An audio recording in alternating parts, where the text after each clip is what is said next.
नमस्कार साथियों, आपका अपना चैनल नॉलेज विषय में आपका एक बार फिर स्वागत है। साथियों, आज की वीडियो हम बताने जा रहे हैं कि सत्र 2023-24 में आप किस प्रकार से सारांश प्रतिवेदन फॉर्मेट बी कक्षा वाइज फिल कर सकते हैं। उसके लिए क्या करना है, आपको अपने ब्राउजर में इस प्रकार से schoolscholarship.cg.nic.in टाइप कर सर्च कर लेनी है। सर्च करने के बाद अब अपना लॉगिन आईडी और पासवर्ड के माध्यम से आपको लॉगिन कर लेनी है। लॉगिन करने पर आपके सामने इस तरह से इंटरफेस दिखाई पड़ जाता है। यहाँ पर देखिए आपको दिखाई पड़ रहा है कि छात्रवृत्ति पोर्टल के साला लॉगिन में आपका स्वागत है। और यहाँ पर देखिए न्यू करके आपको महत्वपूर्ण सूचना अपडेट किया जा रहा है कि सत्र 2023-24 में कक्षा पहली से 8वीं तक के विद्यार्थियों का पंजीयन विद्यालय द्वारा किया जाना है। उसके बाद देखिए टॉप में आपको 3 लाइन दिखाई पड़ रही है, हमारा मेनू बार है, इसी के ऊपर आपको क्लिक कर देनी है। उसके बाद देखिए लेफ्ट साइड में आपको बहुत से टैब बार दिखाई पड़ जाती है, जिसमें आपको दिखाई पड़ रहा है पंजीयन 2023-24, तो आपको उसी के ऊपर टैप करनी है। जैसे ही आप टैप करते हैं देखिए आपको पहला जानकारी दिया गया कि विद्यार्थी का साला परिवर्तन कैसे करें, पंजीकृत विद्यार्थी का आवेदन निरस्त कैसे करें। तो इसके संबंध में हमने पहले ही वीडियो बनाकर चैनल में अपलोड कर दिया है, उसका लिंक आपको डिस्क्रिप्शन में मिल जाएगा।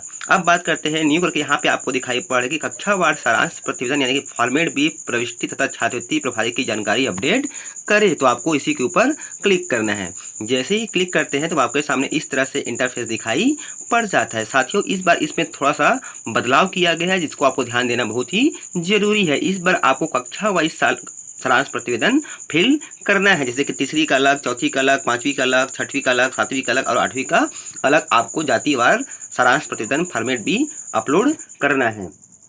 तो यहाँ पर देखिए आपको दिखाई पड़ रहा है कि सारांश प्रतिवेदन फॉर्मेट भी प्रविष्ट करें शैक्षणिक वर्ष 2023-24। यहाँ पे आपको साला का कोड दिखाई पड़ जाएगा, साला का नाम, साला का प्रकार, साला का नाम, साला का पता, फिर आपको पिन कोड, यहाँ पे आपको छात्रवृत्ति प्रभारी का नाम। यदि आप इसमें कुछ संशोधन करना चाहते हैं तो इस पर आप क्लिक करके एडिट करके इसको चेंज कर पाएंगे।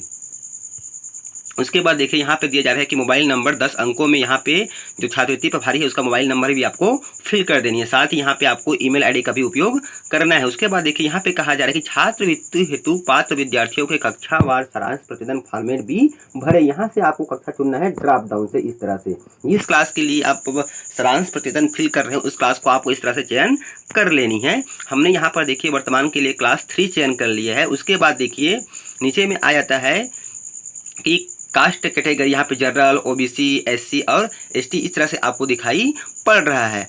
अब जिस प्रवर्ग के आपके विद्यार्थी छात्रवृत्ति के पात्रता रखते हैं उस वर्ग में आपको फिल करना है। एग्जाम्पल के लिए मान लीजिए अभी वर्तमान में यहाँ पे क्लास 3 में एससी वर्ग में एक नवीन बालिका है, तो यहाँ पे मैं यहाँ पे गर्ल्स में क्या कर दिया, ये एक मैंने फिल कर दिया, सॉरी हॉस्टल में हो चुका है।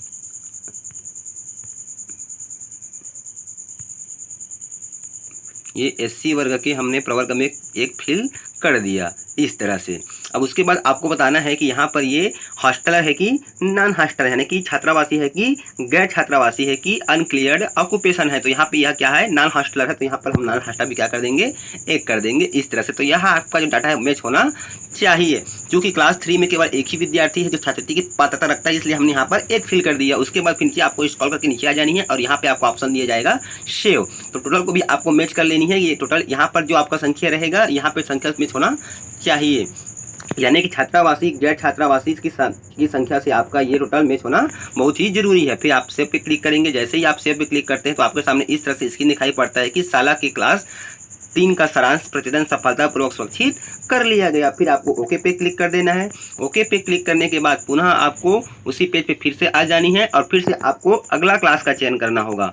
तो चलिए यहाँ इस बार हम यहाँ से क्लास देखिए, यहाँ पे आपको दिखाई पड़ रहा है कि सारांश प्रतिवेदन फॉर्मेट भी भरी गई कंप्लीट कक्षा 3, यानी कि हमने 3 का क्या कर लिया, प्रविष्ट कंप्लीट कर लिया है। अभी कक्षा यहाँ पे नीचे बोल रहा है कि सारांश प्रतिवेदन फॉर्मेट भी भरने हेतु शेष है कक्षा 4 और 5 का।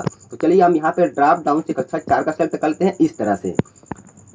उसके बाद साथियों, क्योंकि इस विद्यालय के मामले में क्लास 4 में एक भी विद्यार्थी नहीं है जो छात्रवृत्ति की पात्रता रखते हैं एसटी और एससी वर्ग की बालिका वर्ग से, इसलिए यहाँ पे हम इसको 0 फिल कर देते हैं। अब फिर हम सेव पर क्लिक कर देते हैं।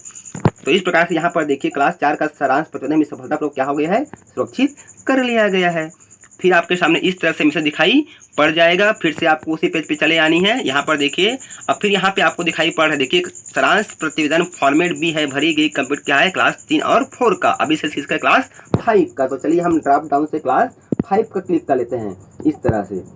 अब यहाँ पर देखिए क्लास 5 में आपको साथियों नवीन और नवीनीकरण दोनों विद्यार्थियों का आपको सारांश प्रतिवेदन फिल करना है। मान लीजिए कि आपके यहाँ क्लास 5वीं में नवीनीकरण विद्यार्थी 4 हैं और कोई एक ऐसा विद्यार्थी है जो अन्य विद्यालय से आपके विद्यालय में आया है, तो वह आपके लिए क्या हो जाएगा, नवीन हो जाएगा। तो उसकी संख्या भी यहाँ पे आपको प्रविष्ट करनी है। यानी कि सारांश जो प्रतिवेदन है उसमें आपको नवीन और नवीनीकरण दोनों को ही शामिल करना है। केवल नवीन को ही नहीं करना है या फिर केवल नवीनीकरण को ही नहीं करना है, बल्कि आपको दोनों को शामिल करते हुए आपको सारांश प्रतिवेदन कक्षा वाइज फिल करनी है। तो यहाँ पर चलिए हम इस क्लास स्कूल के मामले में एससी वर्ग में 3 बालिका है जो छात्रवृत्ति की पात्रता रखता है, वह नवीनीकरण है। इस प्रकार से यहाँ पे नवीन नहीं है क्योंकि कोई और विद्यार्थी है जो अन्य विद्यालय से यहाँ पर नहीं आए हैं। जितने भी यहाँ पे विद्यार्थी हैं सभी क्या है, नवीनीकरण है। तो यहाँ पे हमने 3 डाल दिए। यदि नवीन होता तो उसकी संख्या को भी यहाँ पे हम क्या करते, ऐड करते। मान लीजिए कि यहाँ पे नवीनीकरण 3 विद्यार्थी हैं और एक विद्यार्थी दूसरे विद्यालय से यहाँ पर इस सत्र पे आया है क्लास 5वीं में, तो 3 और कितना हो जाता, 4। तो यहाँ पे हम यहाँ पे 4 फिल करते इस प्रकार से। अब ये हो गया हमारा 3। अब यह कहा है क्या है, नॉन हॉस्टलर है, तो इसको भी संख्या में हम क्या कर देंगे, नॉन हॉस्टलर में 3 फिल कर देंगे इस तरह से। तो ये हो गया 3। उसके बाद हम इस कॉल के नीचे आ जाएंगे। यहाँ पर देखिए 3 और 3 मैच हो रहा है, फिर आपको सेव पे क्लिक कर देना है। जैसे ही आप सेव पे क्लिक करते हैं तो आपके सामने फिर से इस तरह से इंटरफेस दिखाई पड़ जाएगा कि साला के 5 क्लास का सारांश प्रतिवेदन सफलतापूर्वक सुरक्षित कर लिया गया है। फिर आपको ओके पे क्लिक कर देना है। जैसे ही आप ओके पे क्लिक कर लेते हैं तो आपके सामने इस तरह से मैसेज दिखाई पड़ता है कि विद्यालय के सभी कक्षाओं का सारांश प्रतिवेदन भरा जा चुका है, कृपया सारांश प्रतिवेदन सबमिट करें। फिर आपको ओके पे क्लिक कर देना। तो साथियों इसी प्रकार से आपको बारी बारी से हर क्लास का सारांश प्रतिवेदन आपको फिल करते जाना है, चाहे वह 3, 4, 5 का हो या फिर 6, 7, 8 का हो। और यहाँ पे आपको दिखाई पड़ जाएगा ग्रीन कलर में कि सारांश प्रतिवेदन फॉर्मेट भी भरी गई कंप्लीटेड। यहाँ पे आपको दिखाई पड़ जाएगा कि पेंडिंग है कि नहीं है। अब यहाँ पर देखिए सभी क्लास का क्या हो गया है, कंप्लीट हो गया, यानी कि शेष पेंडिंग नहीं है। फिर आपको इस कॉल के नीचे आ जानी है और इस कॉल के नीचे आने के बाद यहाँ पे देखिए आपको 2 ऑप्शन दिखाई पड़ रहे हैं, सेव और सबमिट। तो आपको इस बार फाइनल सबमिट पे क्लिक कर देना है। जैसे ही आप सबमिट पे क्लिक करते हैं तो यहाँ पे आपको दिखाई पड़ता है कि साला का सारांश प्रतिवेदन सफलतापूर्वक सुरक्षित कर लिया गया है। फिर आपको ओके पे क्लिक कर देना है। जैसे ही आप ओके पे क्लिक करते हैं तो आपके सामने इस तरह से इंटरफेस दिखाई पड़ जाता है। तो साथियों वीडियो में बताए गए प्रोसेस के अनुसार से आप कक्षा वाइज सारांश प्रतिवेदन आसानी से भर पाएंगे। साथियों जो कक्षावार सारांश प्रतिवेदन है वह आपका जातिवार रहेगा और साथ ही इसमें आपको नवीन और नवीनीकरण दोनों विद्यार्थियों को शामिल करना है जो छात्रवृत्ति की पात्रता आपके विद्यालय में रखते हैं। तो उम्मीद करता हूं साथियों वीडियो में बताए गए प्रोसेस के अनुसार से आप आसानी से सभी कक्षाओं के लिए सारांश प्रतिवेदन फॉर्मेट भी आसानी से फिल कर पाएंगे। तो फिर मिलते हैं साथियों इसी प्रकार की नई जानकारी नए वीडियो के साथ। तब तक के साथियों जय जोहार, जय छत्तीसगढ़, जय हिंद।